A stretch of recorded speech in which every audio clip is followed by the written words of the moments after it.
ஆட்சி அமைக்க முடியாதுன்னு ஆளுநர் சொல்கிறாருன்னா அதோட கெப்பாசிட்டி காட்டணும்ல. இப்போ வந்து ஒரு முதலமைச்சர் கேண்டிடேட்னா மொத்தம் அவங்க சைடில் வந்து 118 எம்எல்ஏ காமிச்சா தான் வந்து தமிழ்நாட்டை வந்து ஆட்சி அமைக்கணும்.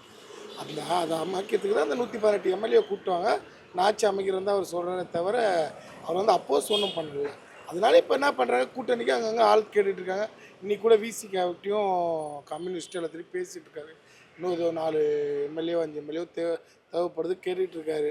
அன்றைக்கி தனித்து நின்று நான் எம்எல்ஏவை முதலமைச்சராக ஜெயிப்பேன்னு சொன்னார். இன்றைக்கி அது முடியல. திரும்பி கூட்டணியாக காங்கிரஸ் வந்து எல்லாத்தையும் கூட்டி வச்சு தான் செஞ்சிட்டு இருக்காரு. இப்போ எதுக்கு அவர் சைலண்ட்டாக இருக்காருன்னா, இப்போ அவரோட கான்செப்ட் வந்து என்னன்னா, முதல் சிஎம் ஆகணும் அவர். அதனால் இப்போ நம்ம ஆளுநர் எல்லாத்தையுமே போய் நம்ம ஃபோர்ஸ் பண்ணி நம்ம எதனா பிரச்சனை பண்ணால் நம்மளை சிஎம்மாக கூட ஆக்க விடாமல் பண்ணுவாங்களோ. லாஸ்ட்டில் இவங்க ஏடிஎம்கே டிஎம்கே கூட்டணி வச்சுட்டு இவங்க நம்மளை காலி பண்ணி நம்மளை வெளியே அனுப்பிச்சிடுவாங்களோ. இப்போ அவரோட ஆசை, அவர் கனவு வந்து சிஎம் ஆகணும். அதனால் இப்போ பிஜேபி இவங்களும் யாருமே இது பண்ணாமல் இது பண்ணிகிட்ருக்காரு.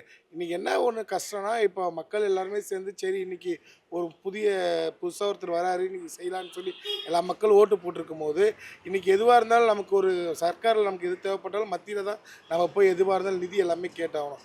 ஆனால் இன்றைக்கி ஜெயிச்சு வந்த உடனே காங்கிரஸ்ட்டு உடனே கூட்டணி வச்சுட்டாரு. இன்றைக்கி இந்த காங்கிரஸ் கூட கூட்டணி இருக்கும்போது மத்தியில் இன்றைக்கி ஹெல்ப் பண்ணுவாங்களான்னு என்னன்னு தெரியாது.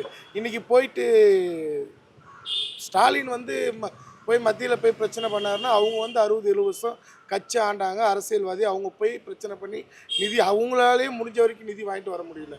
இன்றைக்கி ஒரு புது மனிதன் வந்து இன்றைக்கி போயிட்டு அவர்கிட்ட நிதி வாங்கிட்டு வந்து அவர் கொடுத்த அறிக்கை மாதம் 2500, இந்த பெண்களுக்கு இந்த குழந்தை பிறந்த மோதிரம் போடுறேன், வருஷத்துக்கு 6 சிலிண்ட்ரு, இந்த பெண்கள் எங்கே போனாலும் இலவசம், இது 4 நாள் நலத்திட்டங்கள்லாம் வந்து அவரால் செய்ய முடியுமான்றது இப்போ ஒரு கேள்விக்குறியாக இருக்குது.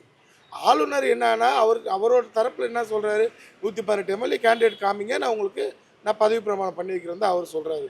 இப்போ என்ன ஒன்று இவர் பயப்படுறாரு, நீங்கள் கேட்ட கேள்வி பிரகாரம் அவர் பயப்படுறாருன்னு கேட்டாங்க. இதுதான் இவர் நம்ம போய் பிரச்சனை பண்ணிட்டா நம்ம ஆட்சியில் உட்கார முடியாதோ, நம்மளை இது பண்ணுறோம்னு சொல்லிட்டு பயப்படுறாரு.